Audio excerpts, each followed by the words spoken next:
Arlene Quinzel, je suis Joanne Leland. Bonjour, Joanne. Appelez-moi Harley, ce sera plus simple. Je reconnais ma surprise quand on m'a dit que vous vouliez exercer à l'asile d'Arkham. J'ai toujours été attirée par les personnalités hors du commun. L'étude est plus difficile, mais le jeu en vaut la chandelle. Elles sont surtout plus célèbres.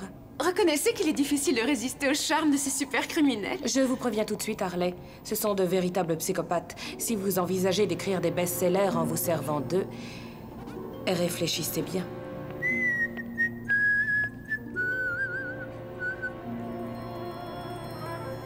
À la moindre occasion, il ne ferait qu'une bouchée de vous.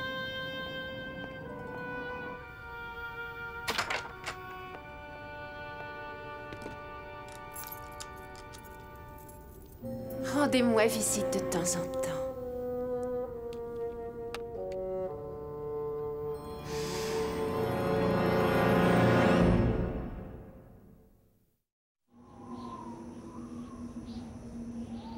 Pourriez-vous m'expliquer comment c'est arrivé dans mon bureau? C'est moi qui l'y ai déposé. Cela intéresserait les gardes de savoir que vous êtes sorti de votre cellule. Si vous aviez l'intention de marchander, vous l'auriez fait depuis longtemps. Vous savez, petite, j'aime bien ce qu'on raconte sur vous. Et j'aime aussi votre nom, Harley Quinzel. En le retravaillant un petit peu, ça ferait Harley Quinn. Comme le personnage de théâtre qui s'appelait Harlequin, je la connais, on me l'a déjà faite, celle-là. Quand j'entends ce nom, je ne peux pas m'empêcher d'afficher un sourire. Quand je l'entends, j'ai l'impression qu'il y a quelqu'un sur qui je peux compter. Quelqu'un qui aimerait énormément entendre mes secrets. Il m'a fallu à peu près 3 mois pour organiser des consultations régulières. J'ai appris tout de ses astuces et de ses manies. Je m'attendais à tout. Vous savez, mon père était violent. Il me battait régulièrement. Sauf à ça. À chaque fois que je trébuchais hors du chemin, bang!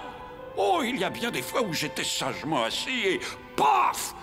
Papa avait un petit penchant pour le raisin fermenté, vous savez. J'ai vu mon père vraiment content qu'une seule fois, au cours de ma jeunesse, il m'avait emmené au cirque. Je devais avoir 7 ans.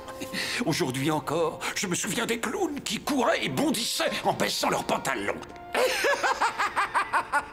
Mon père riait tellement fort que j'étais persuadé qu'il allait exploser. Alors le lendemain soir, je suis allé le chercher au travail. J'avais enfilé son pantalon du dimanche. Ça n'est pas. Regarde un peu ça. Zop. J'ai pris une banane et je l'ai collée à la place de l'entrejambe de son pantalon.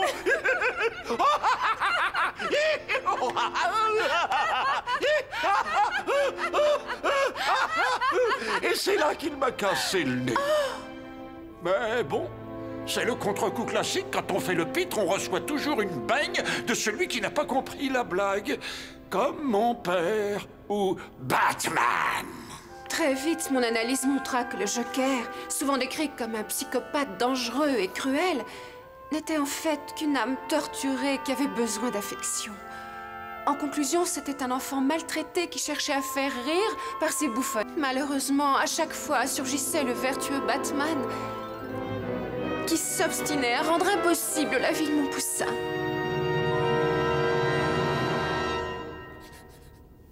Oui, je le reconnais. Bien que ce soit une faute professionnelle, j'étais tombée amoureuse de mon patient. Insensé, n'est-ce pas? Mais non. Vous êtes une jeune femme ambitieuse, obnubilée par sa carrière, et vous avez naturellement oublié de vous amuser. Il est donc normal que vous ayez succombé au charme de celui qui vous a fait rire. Et j'étais sûre que vous comprendriez. C'est naturel. Ensuite, il y a eu cette semaine terrible où il s'est enfui. Le pauvre amour était dehors, seul et effrayé. Je me faisais un sang d'encre. On l'a attrapé! Oh.